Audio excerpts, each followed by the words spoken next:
So I didn't know who he was. I went to an Atlanta United game, is who he played for before he went to Chelsea, and he ended up scoring what I would assume is the best goal of his career. He scored an absolute worldie, and I actually got to interview him in the locker room after, I didn't know that. which is pretty cool.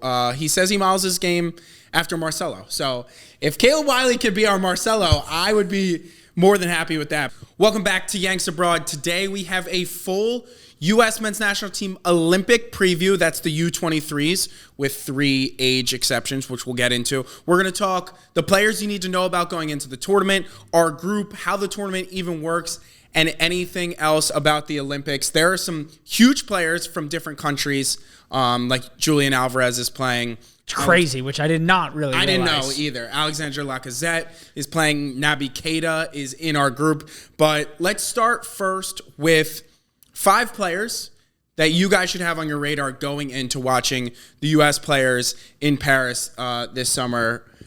I think there's no one better to start with than Tanner Tessman, who was one of the best players in Serie B last season.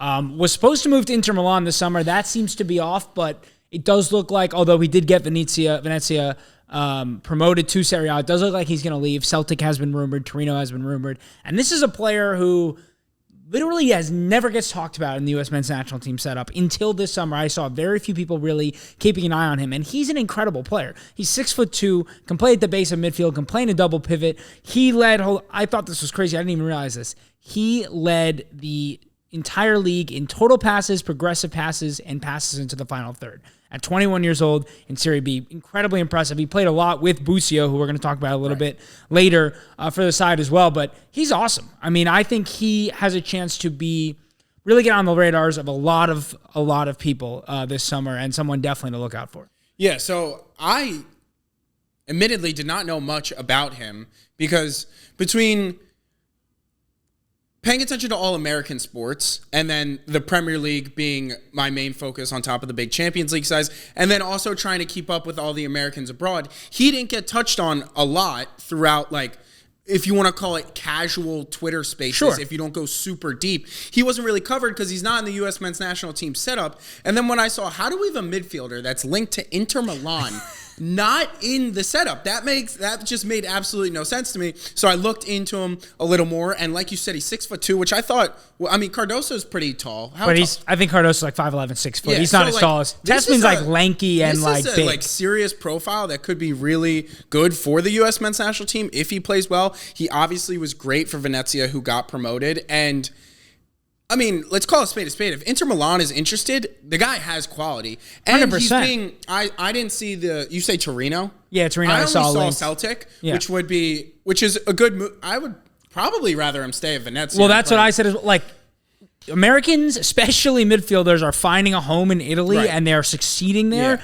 Let's keep it going. Like maybe like for a while it felt like the Bundesliga. I feel like from like 2010 to 2018, like we had so many players in the Bundesliga who were doing well. They were getting consistent minutes. That league seemed to really work for our setup. It seems like Italy is that league right now. And Tessman, Busio, obviously McKennie, Musa, Pulisic, and many more players are in that league and doing well. I'd like to see him stay there. I thought Inter Milan, honestly, to me, not a great move for him just because. How do you get on the field? Well, their plan was to immediately loan him out. I'm not a fan of seeing that kind of move where a big club is just trying to basically buy someone from in their league at the off chance that they become a superstar, on loan the next season or whatever. I'd rather him stay at Venezia and, try out his trade. I know a lot of last year he played in a double pivot. I know that the U.S. seems to think he can play as a lone 6, and that's kind of where they're trying to adjust him moving there. Maybe he gets the opportunity to do that in the Serie A this season at a lower level club, whether it is Torino, who aren't lower level, but they're not fighting for the title, maybe European a Conference League or European League spot. But as we were saying, he's awesome, and it's not just the passing. I mean, at 6'2", he's really hard to get off the ball. Yeah. He's pretty good at actually bursting through midfield. He's a pretty good ball carrier, decent amount of goal contributions, and I think he'll be the star of the U.S. team at this Olympics, and will really start to catch the eye of whoever the next coach is, who could be one of the coaches in our group. So.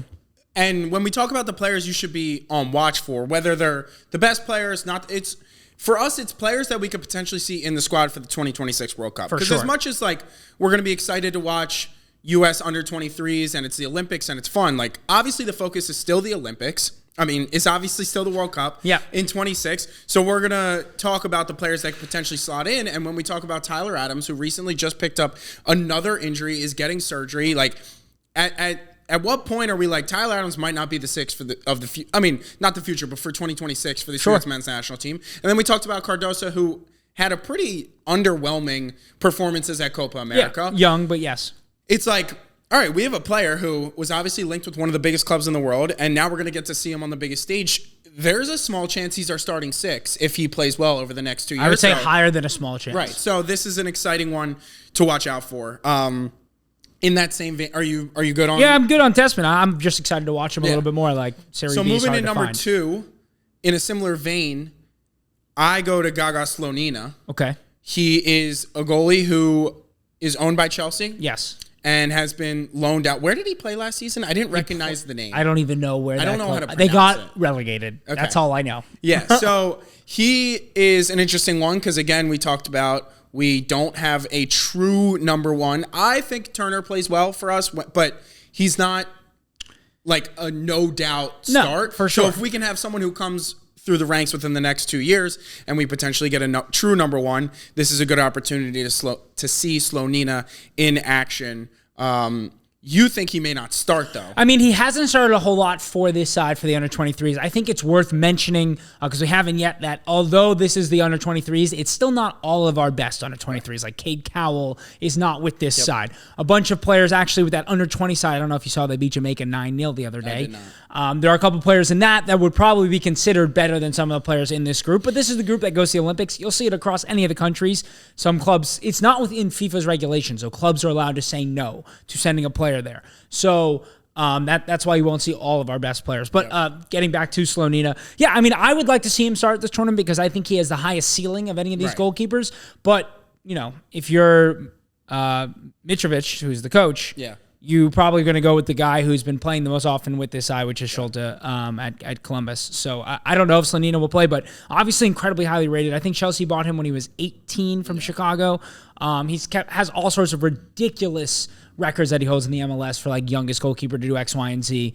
Clearly incredibly talented. I don't know if the future's at Chelsea. We know Chelsea likes to buy players, loan them for 5 years, and sell them.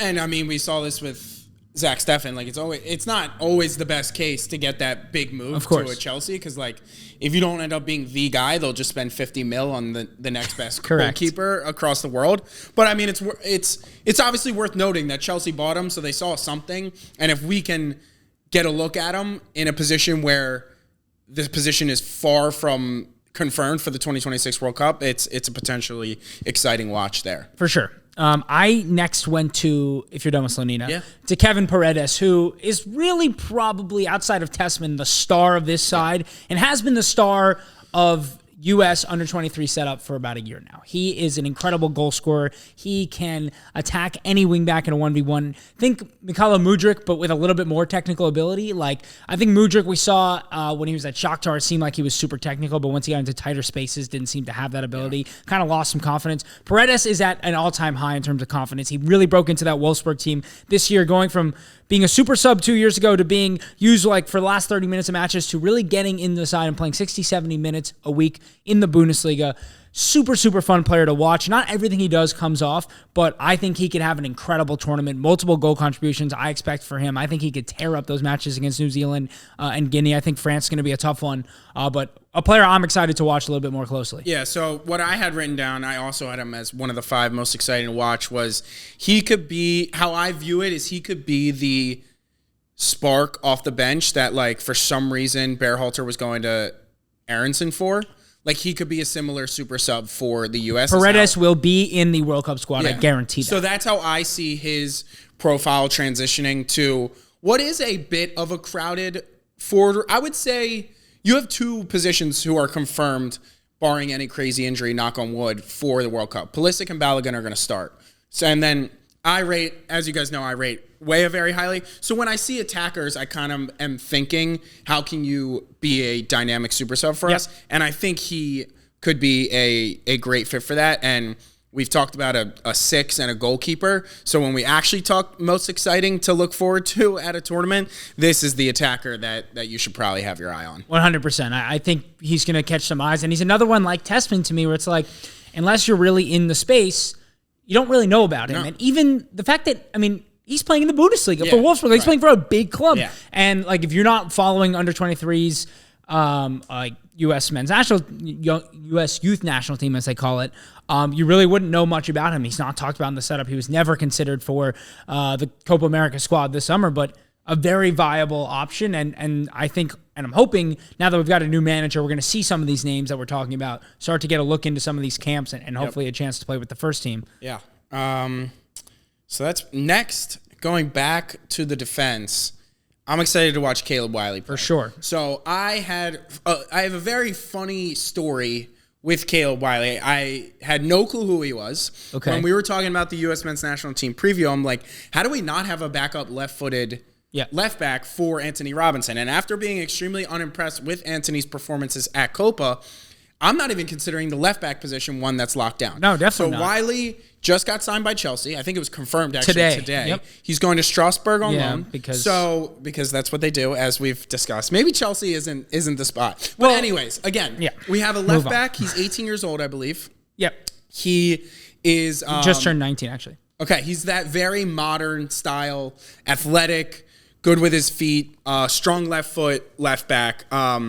And I think he's one to watch, obviously, because he will be getting these starts. But I think it's going to be extremely important to, one, as we've talked about with the Bearhalter system, no one felt under pressure. Their spot was safe. One, have a left-footed backup at that left back position. But two, put pressure on Anthony Robinson. Depending on how he plays in club over the next 2 years, he could put pressure on Anthony. Anthony's 2 years older. His best attributes are his pace and his drive. Yeah, and for sure. If that dwindles at all through the next 2 years, Wiley could be a great. So I didn't know who he was. I went to an Atlanta United game, is who he played for before he went to Chelsea, and he ended up scoring what I would assume is the best goal of his career. He scored an absolute worldie, and I actually got to interview him in the locker room after, I didn't know that. Which is pretty cool.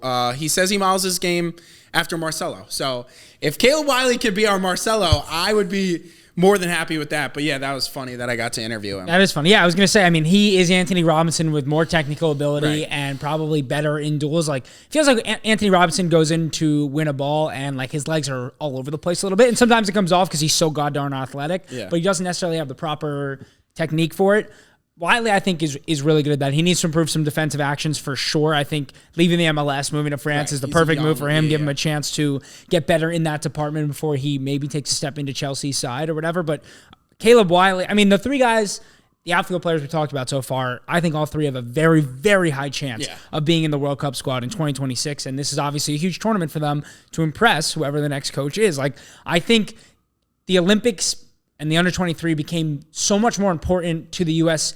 national team setup once we fired our manager, because now it's kind of a clean slate, as we were talking about. And, you know, Thierry Henry is certainly going to be watching. He may not be the next manager, but he will certainly be watching. Not only will he be watching, he'll be playing against, he'll be watching, and potentially taking notes for his next job. 100%. So, I mean, these players have a whole lot more to play for than just a gold medal, which sounds crazy. But I think, you know, as we've seen a lot of comments over the last few weeks, like a lot of people don't consider this really a major soccer tournament because it is it's a weird one. It is what it is. But obviously now a little bit more to play for. Yeah, I think Wiley's going to be a ton of fun to watch. I'm obviously biased because of that interaction that I had with him, but I think it is super important to have a like-for-like competition in every position going into the 100%. Next couple camps for the World Cup and actually get people fighting for their life, which is what a bunch of other... Like the fact that Grimaldo was the best left back in the entire world and then doesn't start for a Spain side, like that's the type of competition you need to create a good setup and a good camp. So I'm really excited to watch him. And then I have a fifth, and I know you have a fifth, but I had my 5, and then right under it, I have my biggest question mark is Griffin Yao, who I know you want to touch on. Yes. He's one that I actually have seen all over Twitter for whatever reason, but it's been so few and far between that I feel like I don't know much about him, and now I'm finally going to potentially get some answers. Yeah, I mean, he is, I think, like, he's Paredes with a little bit less tech. Okay. He's really just, like, aggressive, likes to swing the ball in the box. I think he had 7 goals and 7 assists this year for Westerlo. what is Westerlo? Because That's Belgium. Yeah, and there's someone else in the setup who plays for Westerlo. Oh, wingback. Ryan Reynolds was there, but he is not going to the not Olympics, right, which is okay. shocking because as we'll get to our starting 11, we only have one true right back with us. Yeah. But yeah, I think Yao probably has to work on his decision making a little bit more. He isn't the best. Like, anytime he gets the ball at his feet, he wants to make something happen, but he doesn't always make the right decisions, and so loses the ball instead of making a pass to a man in front of him, and then ended up having to recycle it, or the opportunity is gone. But nonetheless, you do like to see that, and I think at this level especially, you can really take advantage of fullbacks if you're a player like him. But he also can score from pretty much anywhere. Happy to strike the ball with both feet. Happy to. He's pretty precise with his shooting, finding the corners. Just from seeing some of his goals from this year. So I think him and Paredes on the two wings should be a lot of fun, especially since, and we'll get to it again with the starting 11. Our striker is not the most mobile, so it's good to have some mobile wingers for this tournament. Yeah, I'm excited to see Griffin Yao because he's one that I keep seeing different clips of, but once again, not in the camp, so I don't fully know what he's about. So that was one. The last one I had, which is Miles Robinson. Clearly, this is a name we all know. Started 4 World Cup matches. My note is that the center back positions are. I feel like Chris Richards pretty much has solidified his spot, but after that, you have an aging Tim Ream. Yeah, who may not even be in the squad, which is crazy. He's so crucial. But. And as much as I would love a naturally left-footed left center back, like that's obviously not a guarantee. So can Miles Robinson put on a good showing to where he was being talked about as originally after we had won whatever it was, the Nations League or something, and he was playing the Gold Cup, and he was playing extremely well, that he was going to be a consistent starter in this setup. And it's like, can he put together a good performance where a lot of the overage guys, the exemptions, are forwards in most people's setup. Right. So he's going to have some serious players to deal with. And after we talked about Cameron Carter-Vickers, he came on as a center back sub and was a center back position for the U.S. going. Well, I was going to say, this shows you also that even in the youth setup, we don't have a lot of competent center backs. We brought Zimmerman and Robinson, right? So, like, they're probably both going to start. Like, the only way they're coming to this tournament and missing part of their season is being told they're starting.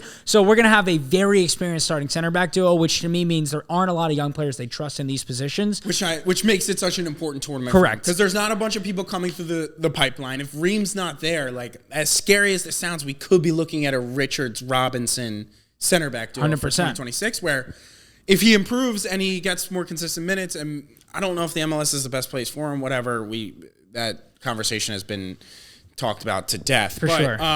Yeah, I think it's an extremely important tournament for him, and for a lot of people who don't know about this tournament and see it as kind of like a throwaway, he's going against, funny enough, some of the top strikers in the entire world. There's tournament. That France game is going to be a real. They're playing against Elise, Mateta, Lacazette. And my last player I had to watch is actually someone who may not even play that much, but somebody who I've personally liked watching for a long time is John Tolkin, who's a left back for Red Bulls, New Jersey born and raised.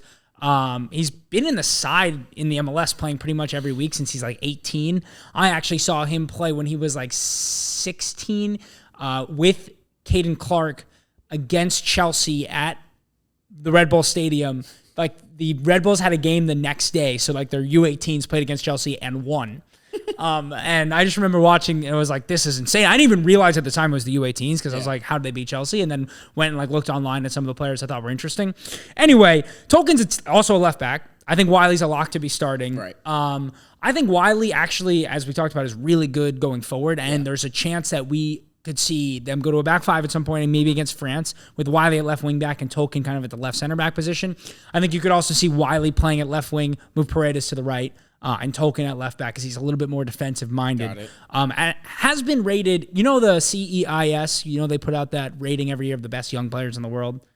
Anyways, they ranked him in 2021 as the best defensive left back under 21 years old in the world, above of Alejandro Balde of Barcelona.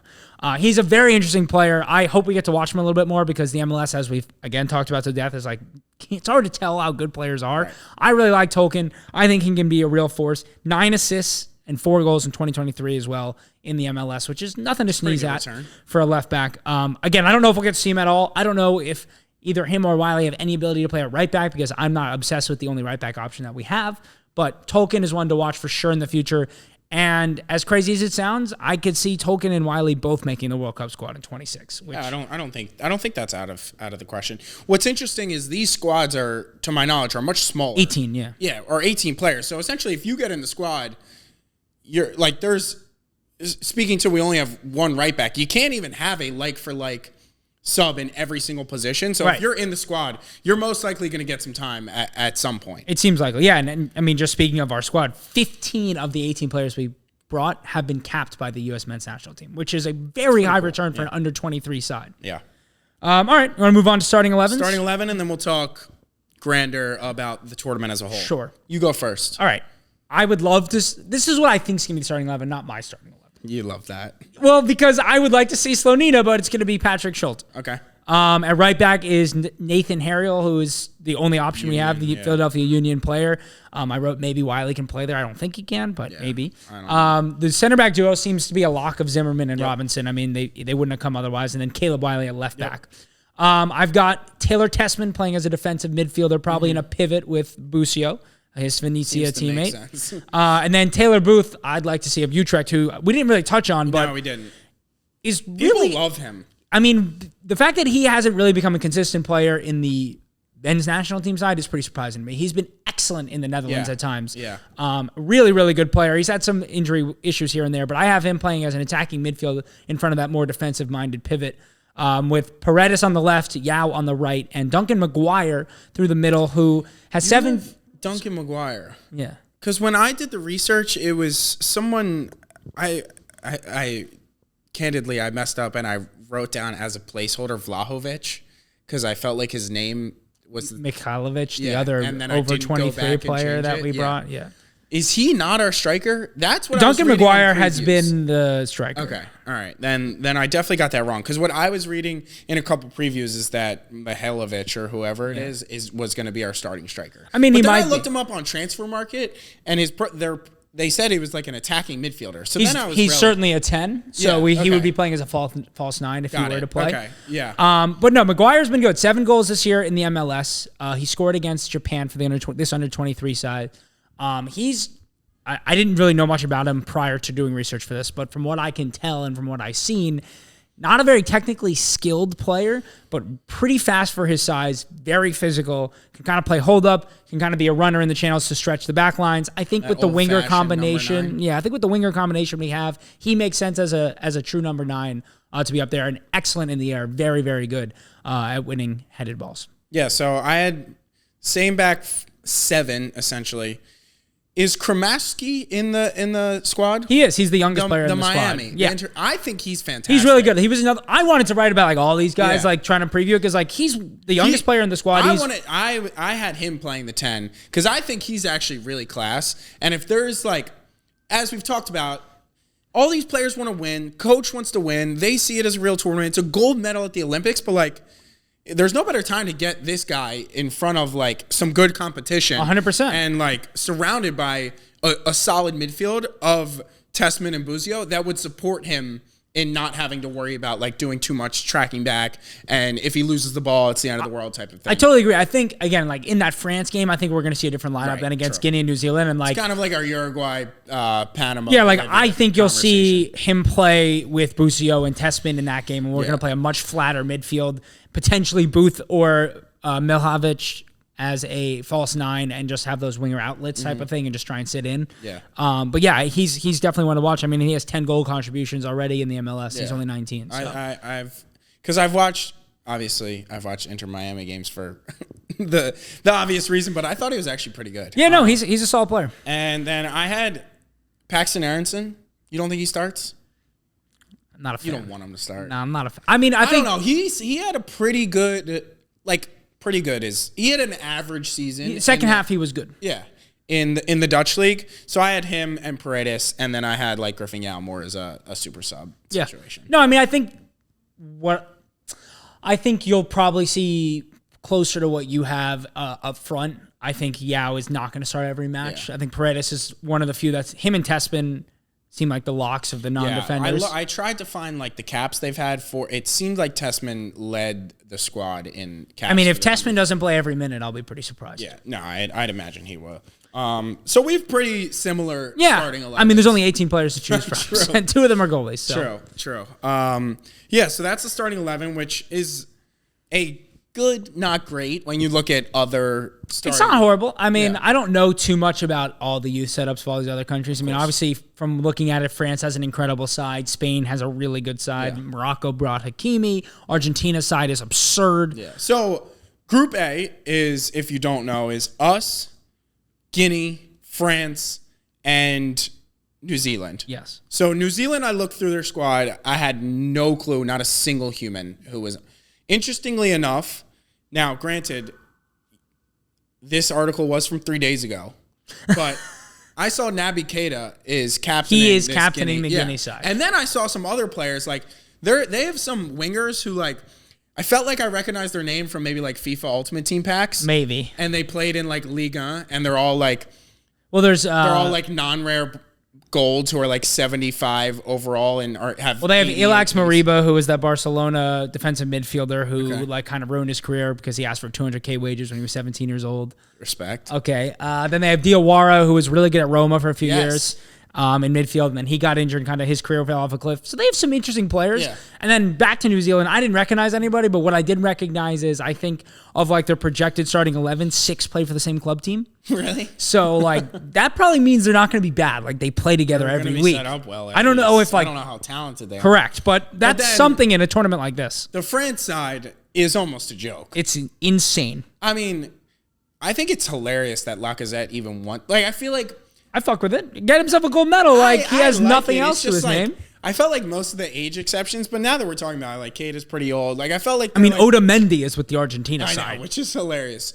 Let's finish France. I was shocked that Elise's going when he's trying to get into a Bayern Munich setup that he just got transferred to, and like you're gonna get to camp. Have you seen the goals he scored in their warm-up games? No, I know he's fantastic. Volleys from 40 yards out. Some of the best goals I've ever seen. His goal catalog from just the friendlies warm-ups have been ridiculous. I'm so bullish on Bayern. We'll get to that in a later episode on this podcast. But France seems like we have no chance of competing with them. Like I don't even see it being a I would agree, except for the fact that we like recently drew with them 2-2, but they didn't have as good of a side and we had a better side than we have now. Okay, so that's fair enough. So yeah, I'd imagine I feel like the expectations are very similar to we have to come in the second. Copa America expectations, where it's like we have to come in second and we're gonna get a really tough quarterfinal match. Yeah, we're on the wrong side of the bracket again. I wrote down the bracket is the exact same. If we could be on the other side, we'd be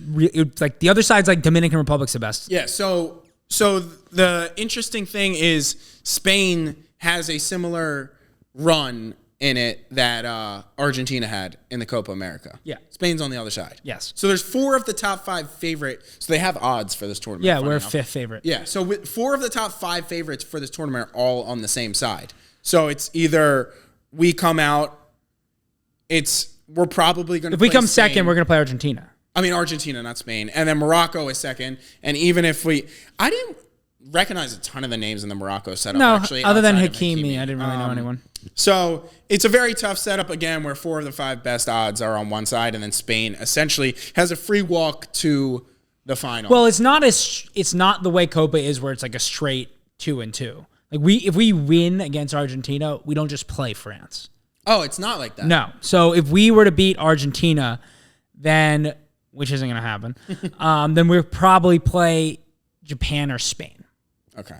And then if you get to the semifinals, you automatically play another match because there's a bronze medal game.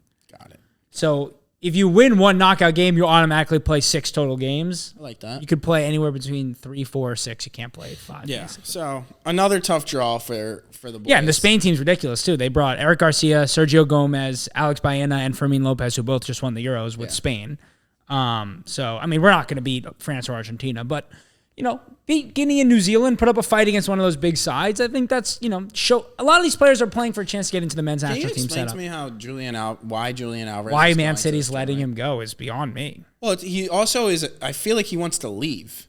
And if he also just played in Copa like tons of minutes. That's what I was saying. Like he played like 90 minutes in the Copa America. If he wins the final. gold medal, he's completed world football at 24 years old. That's pretty impressive. Like everything he could have won. Yeah.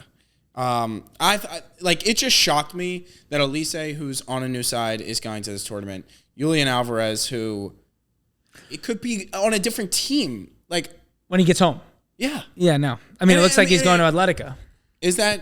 I mean, that's the rumor now. Yeah, I mean, it seems like he definitely wants to leave. He wants to leave. I don't blame him. I feel like him going to this tournament shows more so that he wants to leave. Like he doesn't care like about Man City. I just feel like he would be constantly ready.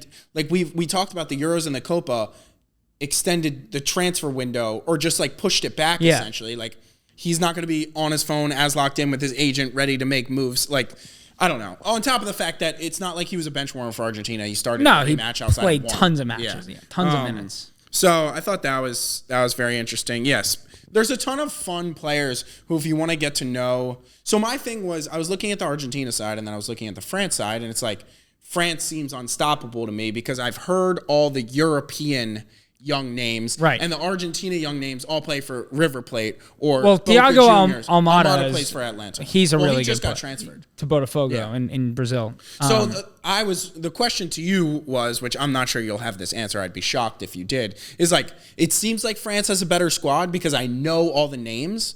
And it's like I don't pay attention to River Plate or Boca Juniors, so I don't know all the young Argentinian. I mean, names. there's like Ezekiel Fernandez, who's going to probably make a big move this summer as well after the Olympics, and Diego Simeone's second youngest son, who plays for Atletico Madrid. I mean, those are some big names in Almada, and then on top with Alvarez and Otamendi. I mean, that combination is pretty much as good as France's team. I think, and they also brought Rulli, the goalkeeper, who's been around forever. Like, I just think that amount of winning and veteran leadership and whatever in the side for Argentina over like the likes of like Mateta and Lacazette who have not won, or like, I mean, like Alvarez could score a hat trick a game. It's fascinating that he's going. It's such a. I thought I had to read like 6 articles to be confirmed that he was going. I was like, this can't be right. It's such an interesting tournament with the like. It's always a fun one too 34? because like somebody random always makes one of the medal games. Like, first of all, we haven't been in it since 2008, which is insane. Yeah. And like, I was reading like Iran made a run to the Final Four one year. Like, there's gonna be one like Dominican Republic. Like everyone's like they're kind of like in good form. Like I don't know one professional player ever from the Dominican Republic. Yeah, but like I think the one big positive for us is that we have the Zimmerman Robinson. It's not a positive for U.S. men's national team going forward. No, but for this tournament in a vacuum, having an experienced center back duo like definitely gives us a huge advantage. Like most people brought attacking options. I mean, you saw Argentina; they brought one of each, which I thought was pretty smart. But most people are taking attacking options, so I thought like that's the one positive I could take away. And our midfield pivot played together all year and got their team promoted. I mean, there's definitely a lot to like. I think we're the 5th favorites. It's not like Vegas makes us up out of nowhere. Like we have a decent enough side that we can make some noise. And in an under-23 tournament, like being the favorite doesn't mean as much as it means in a big tournament. Like, but the dispersion is it's like 200, 210, 260 between Argentina, Spain, and France. Like, there's 3 very heavy favorites. And then we're like 800. We're like 1,500. Are we really? 2,000, yeah. Wow. Yeah, they're essentially saying it's a 3-horse race. But it'll be fun. Once again, as we said, we're not really looking to win a gold medal or honestly a bronze. We just want to see some players who could potentially make a difference in 2026. 100%. And you guys should make sure to tune into those matches wherever you are. We will be doing recaps here and there throughout the tournament. If you liked this preview and you are going to be tuning in to the Olympic matches, please let us know in the comments. If people are interested in watching every match, we will come to you with more content about it. If not, we'll come back to you at the end of the group stage and round up how everybody performed. But we will be watching. We're very excited for it. Make sure you are subscribed to the channel. We are the home of the U.S. men's national team for the 2026 World Cup. We will be covering everything leading up to that, including our youth sides, our players in Europe, and how they're performing, who the new coach is. We will be with you within minutes after that is announced. You have a prediction? I still am bullish that it's going to be Vieira. You think it's going to be Vieira? I mean, everything is pointing towards him. Yeah, I agree. Everything's pointing towards Vieira with ultimate disappointment of it being Cherundolo. Yeah.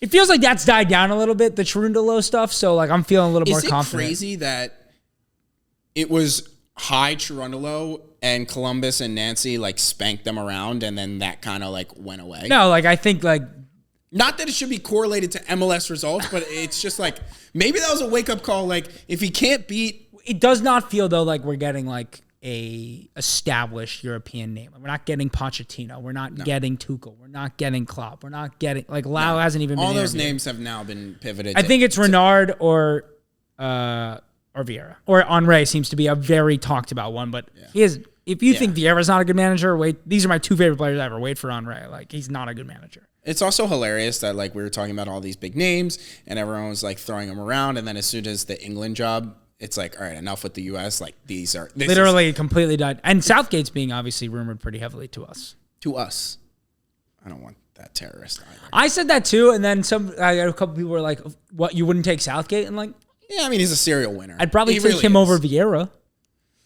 Don't you think? I don't know. Like the media, he's got experience in tournament football. We cannot underestimate the strength of social media, and the narrative around Southgate is as bad as Bearhalter. And if we want a change of that, Vieira is being talked about as in a good light. And I know this is going to sound so stupid and like a troll, but like Vieira is a legend in FIFA. These kids grew up playing FIFA. I know, but like if you just look at the two managers and their history of coaching, like Southgate is the obvious better answer. He just makes finals. That's all he does. But that wasn't even enough for him to keep an England job. But that's different expectations. But England had never made finals for a very long time. I understand. Were way worse. They have a construed conception of reality. They do, but they were so much worse pre-Southgate, and now they're actually getting to things, and it's like playing shit football.